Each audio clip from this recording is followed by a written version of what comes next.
राहुल गांधींविरोधात शिवसेना आक्रमक झालेली आहे। राहुल गांधींना महाराष्ट्रात पाय ठेवू देणार नाही असं म्हटलं जात आहे। राहुल गांधींना विठ्ठलाची पूजा करू देणार नाही असा इशारा सुद्धा शिवसेनेच्या प्रवक्त्या ज्योती वाघमारे यांनी दिलेला आहे। राहुल गांधींवर हिंदूंचा अपमान केल्याचा आरोप आहे।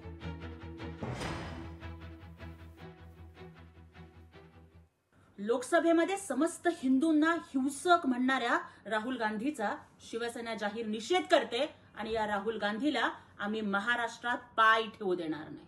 अरे एका बाजूला जाहीरपणानं हिंदू धर्माचा अपमान करायचा आणि आपल्या मोहब्बत की दुकान घेऊन जर राहुल गांधी पंढरपुरात येणार असतील तर पंढरीच्या पांडुरंगाची पूजा आम्ही राहुल गांधीला अजिबात करू देणार नाही। आमचे प्राण पणाला लावू पण राहुल गांधीला विरोध करू।